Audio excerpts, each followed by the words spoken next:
감사합니다. 아시는 분들은 다 아시겠지만은 홍콩은 여자들이 사는 천국이라고 그래요. 왜냐하면은 일단 밥을 하지 않습니다.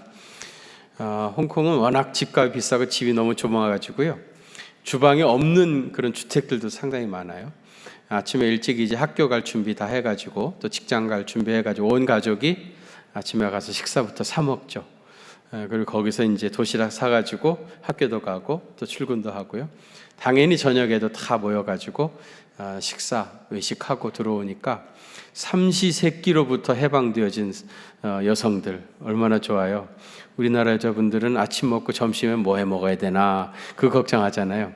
일단 전혀 밥을 하지 않습니다. 그 다음에 어쩌다가 이제 남편하고 아내하고 부부싸움 하다가 남편이 아내를 때렸다 그러면은 뭐 당연히 경찰서에 남편이 끌려가죠. 반대로 남편이 아내를 때리면 아내가 남편을 때리면 어떻게 될까요? 그래도 남편이 경찰서에 가요. 왜요? 맞을 짓을 했으니까. 오죽 맞을 짓을 했으면 맞았겠습니까? 맞을 짓을 해서 맞는 건 당연하죠. 네, 여러분, 우리가 당하는 대부분의 환난은 자기가 잘못한 것 때문에 당하는 어려움이 있습니다. 그런데 어떤 경우에는요, 전혀 잘못한 게 없는데 환난과 핍박을 당하는 경우도 있죠. 그동안 우리가 이제 사도행전을 쭉 공부해 왔는데요. 예루살렘 교회가 무슨 잘못을 했습니까? 예루살렘 교회에 아무 잘못도 없는데 갑자기 큰 환난이 임했습니다. 그래서 오늘 본문 1절에 보면 유대와 사마리아와 모든 땅 끝으로 흩어지기 시작했다고 그래요. 그동안 우리가 본 것처럼 그 성령과 지혜가 충만하고 칭찬 듣는 집사 7을 선택했습니다. 그 첫째가 스데반이었는데 여러분 지난 시간에 이제 스데반이 순교의 제물이 되어지죠. 여러분 예루살렘 교회가 얼마나 슬펐겠습니까? 예루살렘 교회에서 제일 사람들이 좋아하는 스데반 집사가 순교를 당한 거예요. 그래서 2절에 보시면 경건한 사람들이 스데반을 장사하고 위하여 크게 울더라 그랬어요. 예루살렘 교회에 통곡 소리가 울려왔습니다. 스데반이 순교당할 때 증인이었던 사울이라는 청년이 교회를 핍박하기 시작했습니다.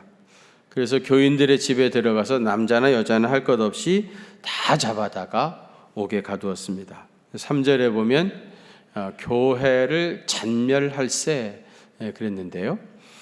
이 잔멸이라고 하는 말은 원색적으로 얘기하면 씨를 말리는 겁니다. 다 끌어다가 옥에 가두고 또 죽이고 그랬던 거죠.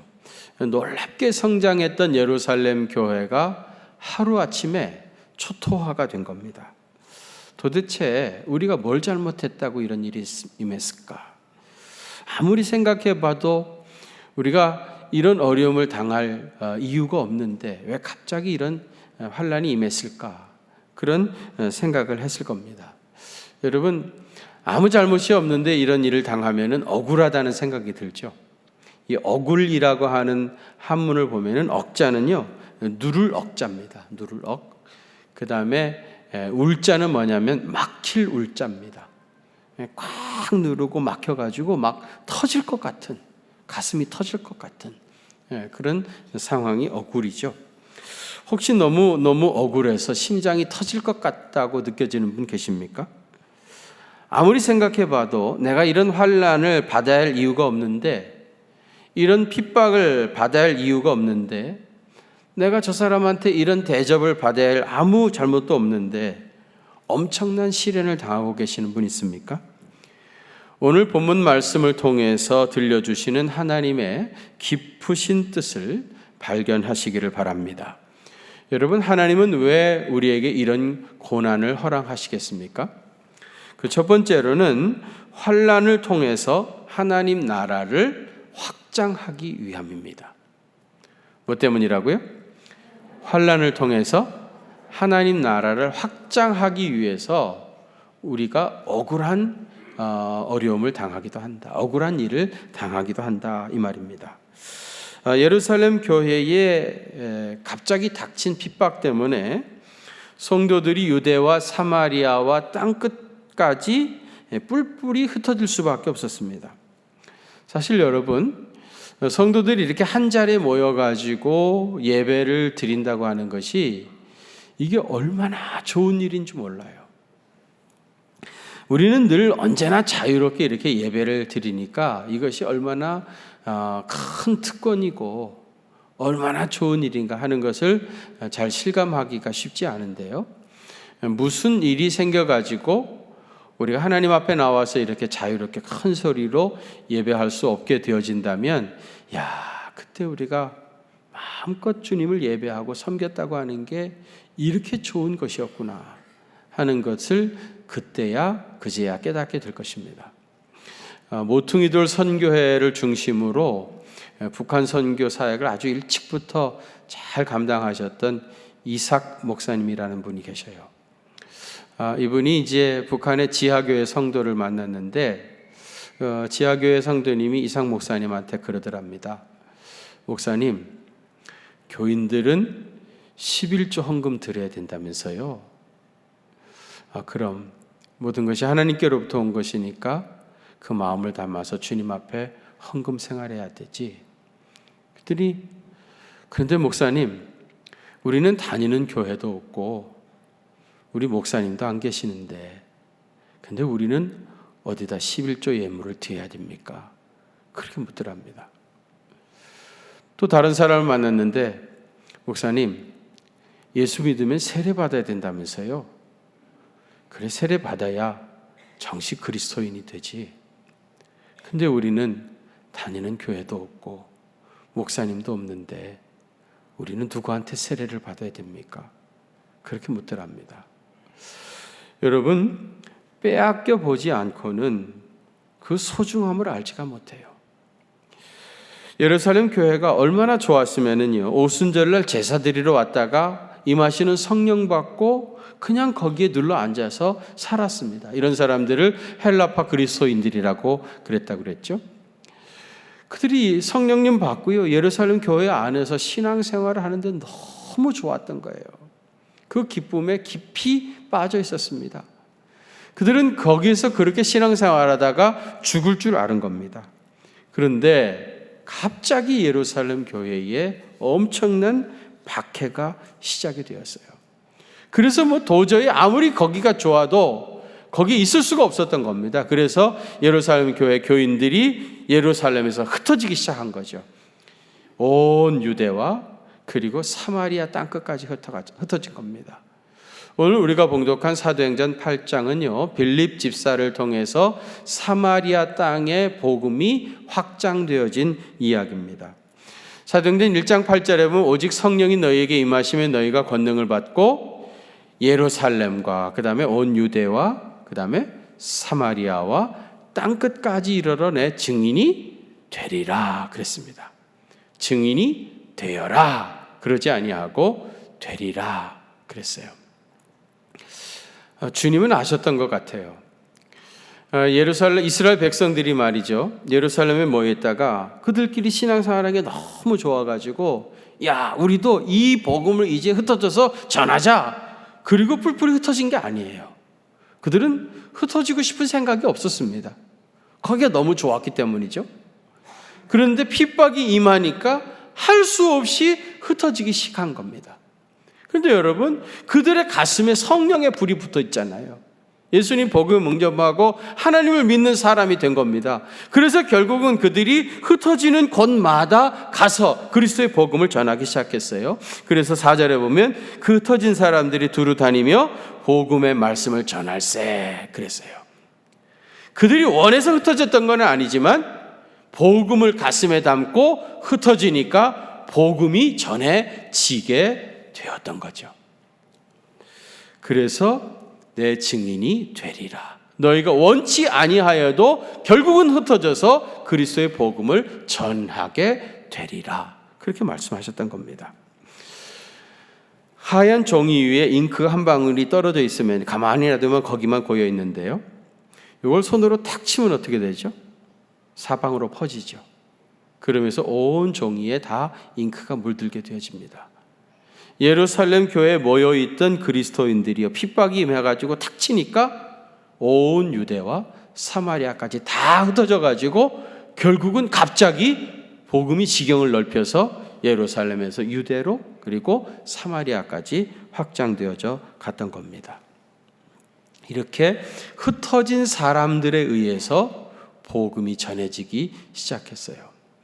여러분, 지난 그 금요일 10월 5일이요 세계 한인의 날이었습니다. 여러분들은 별로 관심이 없으시죠? 왜요? 노는 날이 아니니까. 노는 날이었으면 여러분들 모르시겠어요? 지난 금요일 10월 5일이 세계 한인의 날이었는데 지금부터 한 십몇 년 전에 전 세계에 흩어져 있는 우리 한민족들이 우리나라에도 엄청난 자산이다 하는 걸 깨닫기 시작했어요. 옛날에는 우리나라 고국을 떠나 이민 간 사람들을 굉장히 안 좋게 생각하기도 했어요. 자기 혼자 먹고 살려고 나가나. 그랬는데 그게 아니라 엄청난 자산이라는 걸 깨닫고 이제 세계 한인의 날을 만드는 겁니다. 금년이 12번째인데 우리나라 외교부 자료에 의하면은요, 우리나라 사람들이 전 세계 180개국에 740만 명 정도가 흩어져 살고 있습니다. 저 중앙아시아에 가면은 그 고려인이라는 이름으로 살고 있죠. 거기 무슨 뭐 키르기스탄 무슨 탄탄하면서 탄 형제들이 사는 나라 있잖아요. 거기 이제 고려인이라는 이름으로 우리 한민족들이 살고 있고요. 중국에 가면은 동북 삼성을 중심으로 해서 조선족 해가지고 이제 우리 동족들이 살고 있고요. 저 러시아에 가면 이제 그 블라디보스톡에 또 우리 한민족들이 많이 나가서 살고 있고, 또 일제 시대 때 이제 일본에 징용으로 끌려간 사람들도 일본에 많이 살고 있고, 그 다음에 또 이제 한 100년 전에 하와이의 모카밭에 또 일꾼으로 끌려간 사람들이 많이 있잖아요. 그래서 이제 그때부터 미국 이민이 시작되었습니다. 이렇게 이제 우리나라 한민족이 이렇게 흩어지게 되어진 것은 우리 민족의 그런 순환사와 깊은 연관이 있습니다. 뭐 거기가 좋아가지고 더 잘 살아보겠다고 스스로 떠났던 것이 아니에요. 마치 예루살렘 교회 핍박이 임해가지고 할 수 없이 그들이 거기를 떠나서 흩어졌던 것처럼 우리나라 백성들도 그런 민족의 순환사와 더불어 흩어지기 시작했던 겁니다. IMF가 지나면서 우리나라 기업들이 이제 외국에 더 많이 진출하게 되어졌고, 그래서 직장을 따라서 또 흩어진 우리 한국 사람들이 굉장히 많이 있습니다. 근데 여러분, 그 유태인들은 말이죠, 그 사람들도 뭐 일찍부터 나라를 잃고 전 세계를 떠돌아다니며 살았는데, 유태인들은 15가정만 모이면 반드시 회당을 짓고 그 회당을 중심으로 신앙생활을 하면서 잘 정착해서 아주 성공을 합니다. 근데 우리 한국 사람들도요, 전 세계를 어디를 가든지 진짜 몇 가정만 모이면 교회를 세워요. 한인교회를 세우고 그 한인교회를 중심으로 해가지고 신앙생활 잘 하면서 또 이민생활에도 정착을 합니다. 여기서 교회 안 다니던 사람도요, 외국에 나가게 되어지면은 교회를 다녀요.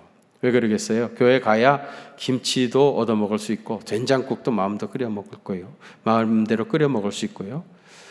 제일 좋은 거는 한국 사람들하고 마음껏 얘기하는 거죠. 사실 그 외국에 살면서 이제 언어의 장벽이라고 하는 게 이게 얼마나 큰지 모릅니다. 가면 결국은 말 못하면 벙어리고 듣지 못하면 귀머거리잖아요. 그런 사회에서 사는데 한국 오면 그냥 한국말 원 없이 할 수 있고 말 다 이해하고 말이죠. 그게 너무 좋은 거죠. 전에 사역할 교회에서 젊은 집사님이 나한테 와가지고, 목사님, 우리가 이민 생활하면서 제일 억울한 때가 언제인 줄 아세요? 어때요? 어느 때가 그렇게 억울하세요? 그러니까 싸울 때랍니다. 우리는 영어 하려고 하면 일단 속으로 한국말로 생각해가지고 그걸 영어로 번역해서 얘기하는 거잖아요. 근데 싸울 때는 그럴 시간이 없는 거예요. 막 공격게 되니까. 근데 뭐 말을 못하니까 막 어떻게 하지를 못하는 거예요. 그래가지고 일방적으로 당하고 집으로 오면 너무너무 억울하다는 거예요. 막 정말 울고 싶고 막 울지도 한다고 그래요. 너무 억울해가지고. 그래서 그 젊은 집사가요, 목사님 제 나름대로 그 하나의 방법을 터득했습니다. 뭐라고 했더니 싸울 때는 한국말로 한답니다. 한국말로 욕하고 막. 그래도 자기 감정이 다 어필이 된대. 그리고 집에 돌아올 때 억울하지는 않다는 거예요. 그러면서 사는 거예요. 사실 여러분, 우리가 이 나라에서 사는 것도 그렇게 쉽지 않지요. 언어의 장벽을 가지고 있죠. 신분의 보장이 되어 있질 않죠. 문화가 많이 다르죠. 그런 상황에서 거기서 생존해 가는 게 쉽지가 않아요. 그런데도 이미 하나님께서 우리나라 사람들을 740만 명이나 전 세계 180개국에 흩으신 겁니다.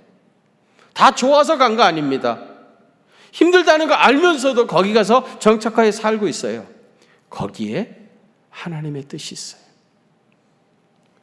하나님께서 세계에 흩어져 있는 많은 한인교회를 통해 가지고요, 지역 선교를 얼마나 많이 하고 있는지 몰라요. 우리가 여기 와 있으니까 이곳에서 이 땅의 사람들에게 복음을 전하자고 많은 사람들이 그 지역 선교를 잘 감당하고 있고요.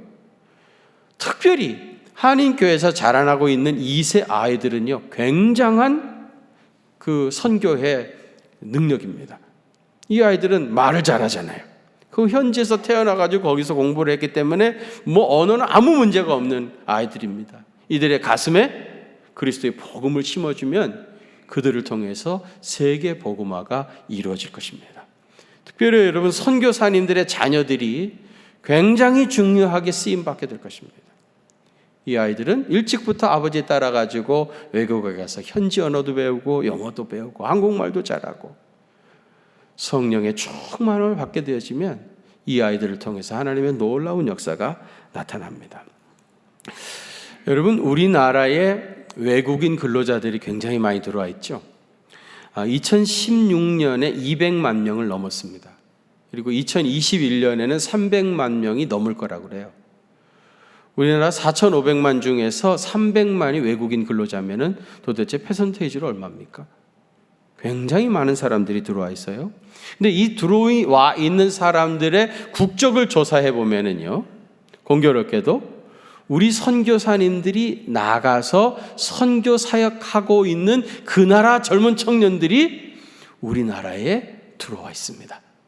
우리는 선교하겠다고 지금 나가 있는 것이고요, 그 나라 청년들은 우리나라에 일하러 들어와서 여기서 살고 있는 사람이 300만 명이나 육박하고 있다는 얘기입니다.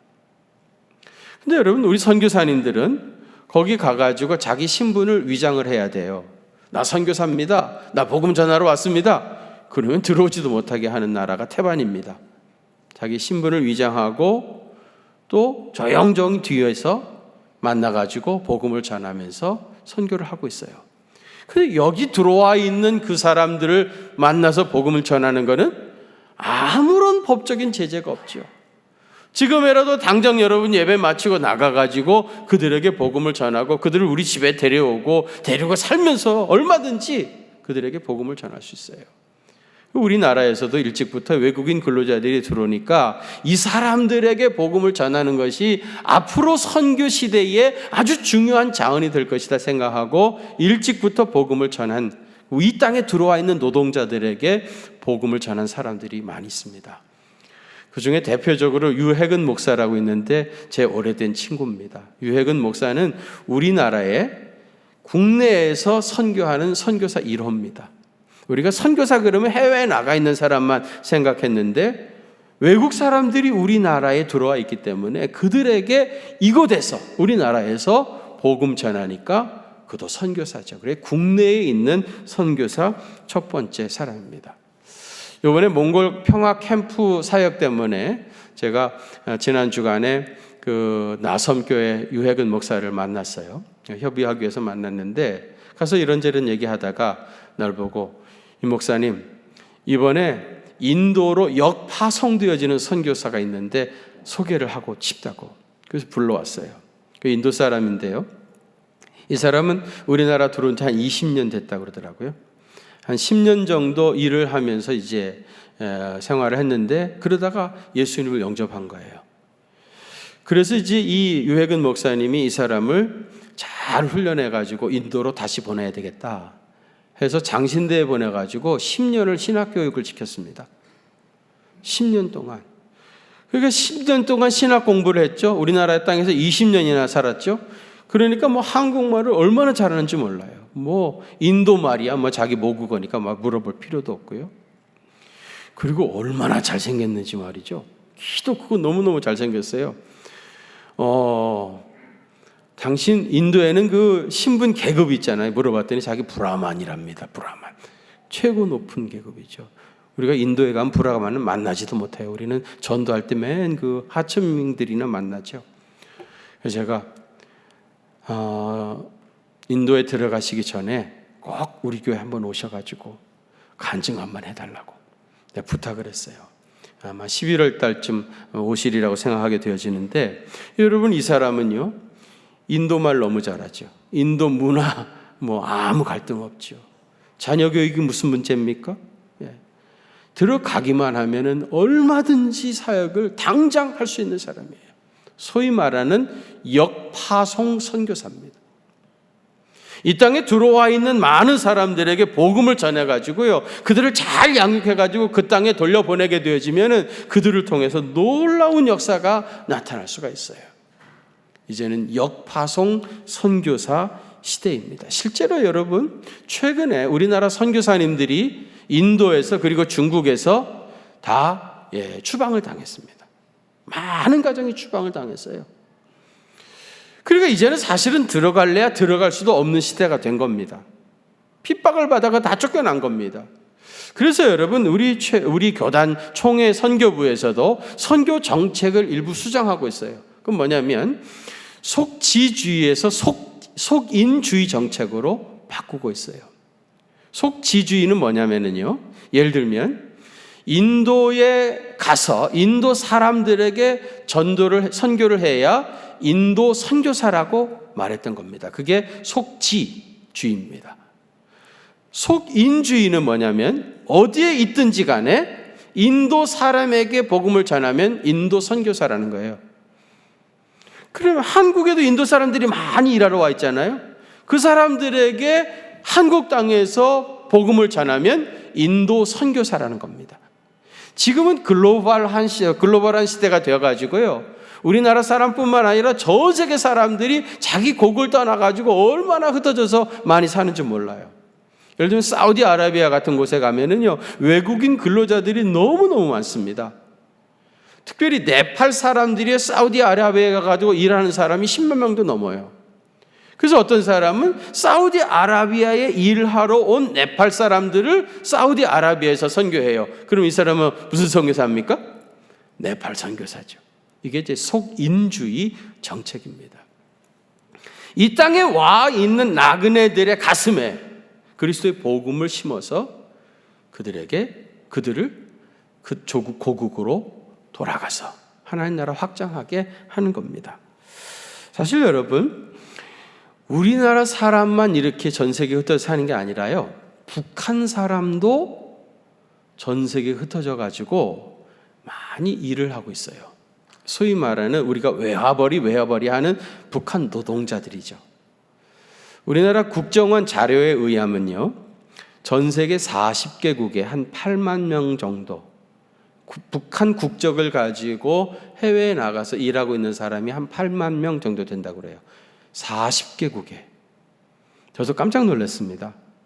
뭐 한 중국이나 러시아 이런 데 가가지고 일하겠지 생각했는데 40개국에 흩어져서 일을 하고 있는 겁니다. 이번에 우리가 몽골 평화 캠프를 짓는데도요, 평화 센터를 짓는데도 거기에도 북한 사람들이 수천 명 와 있습니다. 탈북자들도 많이 있고요.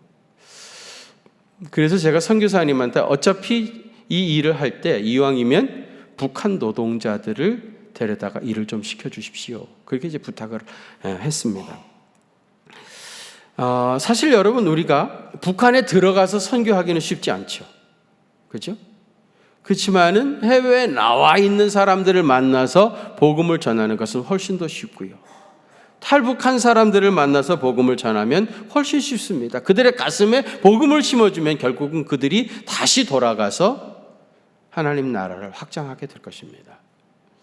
지금 여러분, 우리 해외 이민자뿐만 아니라 나그네 된 사람들이 다 그게 좋아서 그랬던 게 아니에요. 예루살렘 교회에 핍박이 임하니까 핍박을 피해가지고 유대와 사마리아에 흩어졌는데 결과적으로 그 가슴에 복음을 담고 있었기 때문에 복음이 예루살렘의 지경을 뛰어넘어 유대와 사마리아로 퍼져갔던 겁니다. 사실 사도 바울 같은 경우도요. 사도 바울도 평생 순회 선교사였죠. 만일에 사도 바울이 그가 세운 교회에서 환대를 받고 아무 문제가 없었다면 아마 그 교회에서 평생 목회하다가 교인들에게 사랑받고 그러다가 죽어서 그 교회에서 죽어서 아마 그 교회의 마당에 매장을 했을 겁니다. 근데 바울이 가는 곳마다 박해가 있잖아요. 그 박해를 피해가지고 소아시아로, 소아시아에서 그리스로, 그리스에서 로마로, 그러다가 결국은 참수, 목이 잘려 순교의 제물이 되잖아요. 박해가 있었기 때문에 한 자리에 머물러 있지 못하고 계속해서 움직이면서 복음이 지경이 넓혀져 갔던 겁니다. 왜 하나님께서 우리에게 고난을 허락하셨는가? 환난과 함께 복음이 확장되어지기 위해서 그랬던 겁니다. 두 번째로는 환난을 통해서 놀라운 영적인 축복을 주시기 위함입니다. 예루살렘 교회 담임 목사가 베드로였는데요. 여러분, 베드로가 처음에 갈릴리 바다에서 예수님 만났던 그 첫 장면을 한번 그때로 돌아가 보자고요. 우리는 보통 그러죠. 내가 목사 되겠습니다. 내가 주님의 제자 되겠습니다. 그러면 가족들이 우리 한번 다 같이 한번 기도해 보자. 기도하다가 그 길이 비록 힘들고 어렵지만은 그래도 보람 있고 귀한 일이니까 가시오. 그러면 이제 신학교 가가지고 주님의 제자의 길을 걸어가잖아요. 근데 베드로는 전혀 그렇지 않았습니다. 베드로는 어느 날 고기 잡으러 가겠다고 해가지고 고기를 열심히 잡고 있는데 예수님이 오셔가지고 나를 따르라, 내가 사람 낚는 어부되게 하리라 그러셔가지고 갑자기 그 자리에서 배와 그물을 버려두고 주님을 따라간 겁니다. 이 이야기를 여러분 베드로의 부인 입장에서 한번 생각해 볼 필요가 있어요. 베드로가 고기 잡으러 가겠다고 나갔는데 저녁이 돼도 돌아오질 않는 거예요. 그 부인이 얼마나 걱정이 됐겠습니까? 고기 잡다가 무슨 일이 있었나? 풍랑이 일어났나? 그날 밤을 지새웠는데 오지 않는 거예요. 그 다음 날도 안 오고 며칠이 지나도 않은 거예요. 아마 이제 다 고기 잡다가 죽었나 보다. 얼마나 걱정하고 그랬겠어요? 동동 그리고 있는데 소문에 당신 남편 베드로가 예수님 제자가 되어가지고 예수님 따라다니고 있어. 그러는 겁니다. 베드로의 부인이 당장 따라갔죠. 가가지고 뭐라고 그랬겠어요? 멱살 잡고 집으로 가자고. 죽었는 줄 알았는데 여기서 이러고 있냐고. 뭐 하는 짓이냐고. 지금 멱살 잡고 아마 끌고 집으로 가려고 하지 않았겠습니까? 뭐 여러분들은 얌전하시니까 안 그랬겠죠. 어련히 알아서 가셨겠어요. 주님이 제자 되긴다고 하셨는데 알아서 가세요. 우리는 새끼들하고 손가락 빨고 굶어 죽을 테니까. 그러겠습니까? 자기 부인하고 좋지 않게 헤어진 겁니다. 마치 주님 따라다니다가 뭐 재상이라도 될 것처럼 그렇게 폼 잡고 주님 따라가 버린 겁니다. 3년 그러고 다녔는데 예수님이 십자가에 달려 돌아가셨잖아요. 그런데 그 순간에 계집 여정에게 예수님 나 모른다고 부인까지 했어요. 이제 예수님 만날 체면도 안 되는 거예요. 그렇다고 자기 집으로 무슨 낯이 있어서 돌아가겠습니까? 뭐 아무것도 없이 빈손으로 어떻게 돌아가요? 빈털터리로 돌아가려니 뭐 정말 얼마나 그 걸음이 무거웠겠습니까? 고기라도 몇 마리 잡아가지고 집으로 가자. 뭐 고기야 뭐 옛날부터 내가 잘 잡았으니까. 밤새도록 그늘을 던지는데 그날따라 한 마리도 안 잡히는 거예요.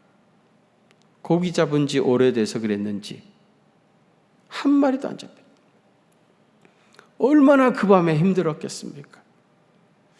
베드로가 어찌하다가 내 인생이 이렇게 되어버렸는가?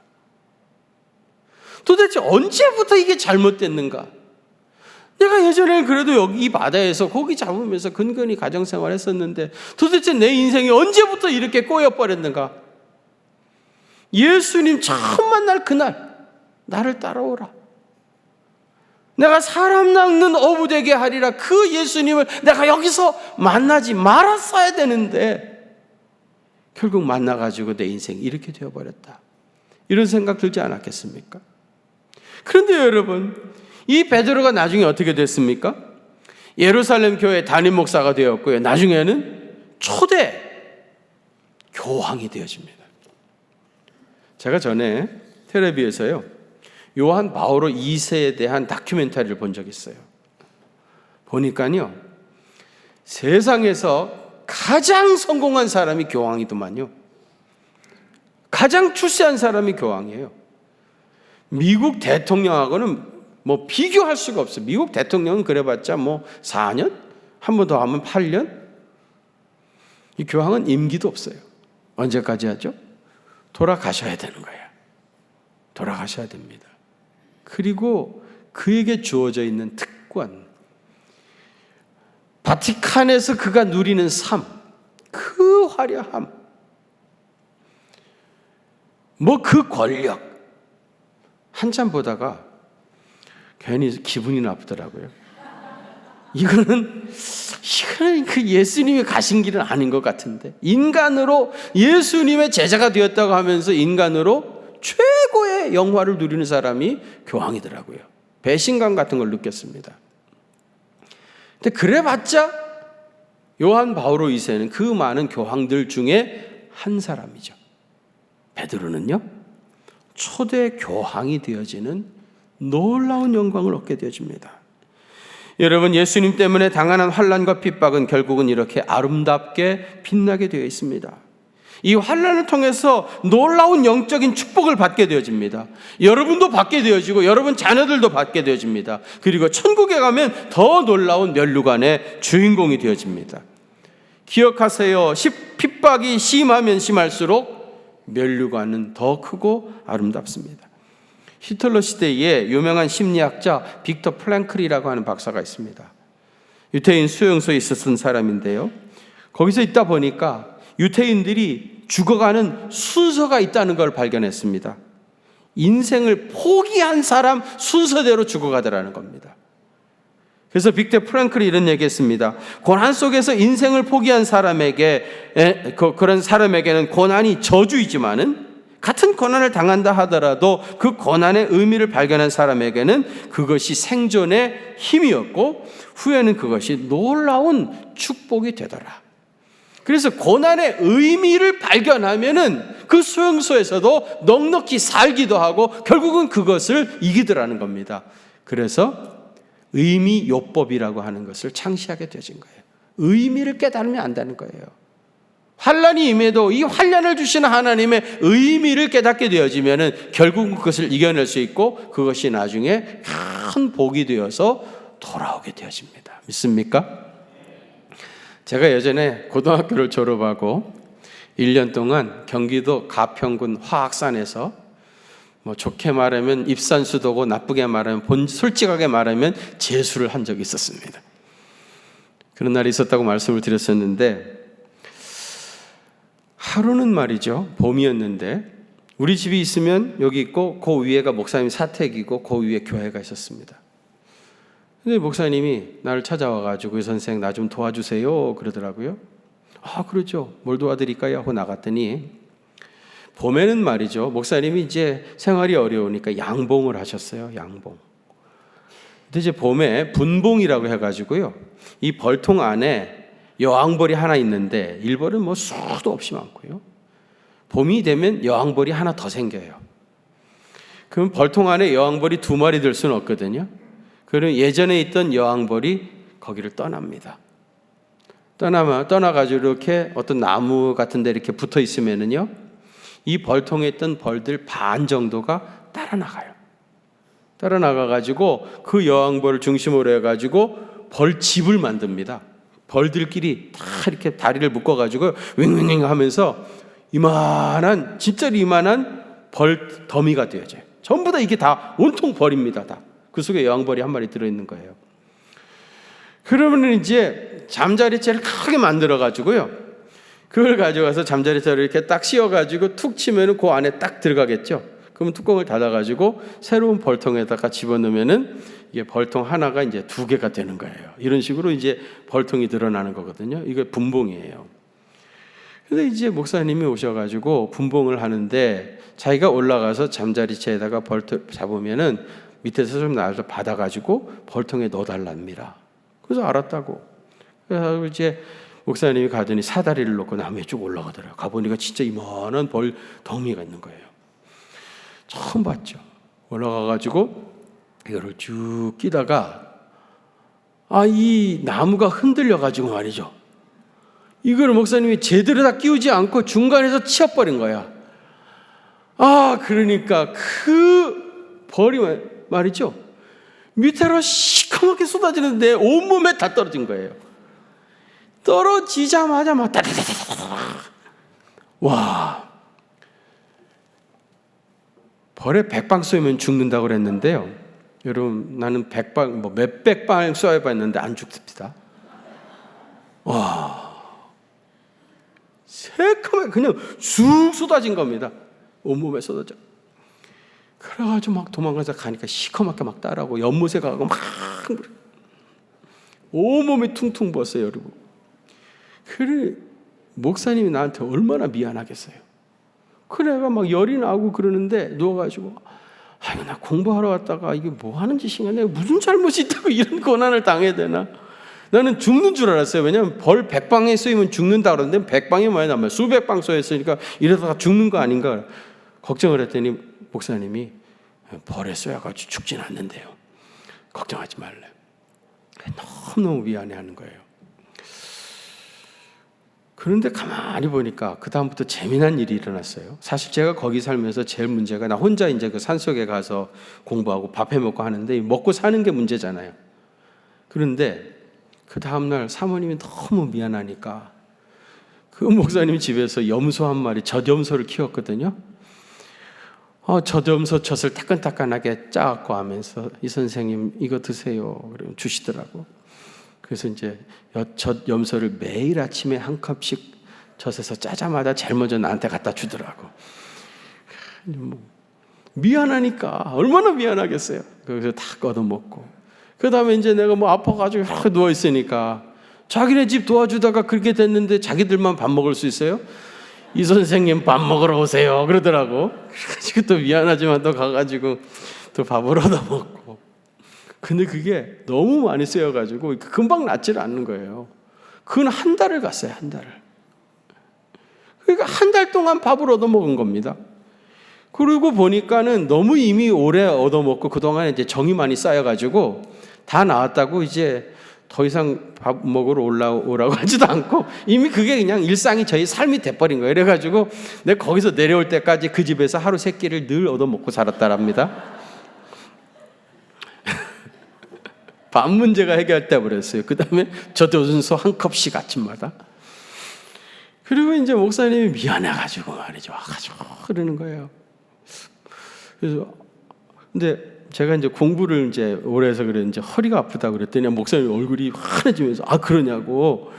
내가 자기가 뭘 도와줄 게 있으니까 그러냐고 엎드려 보라고. 그랬더니 여러분 금침이라는 거 아십니까? 금침.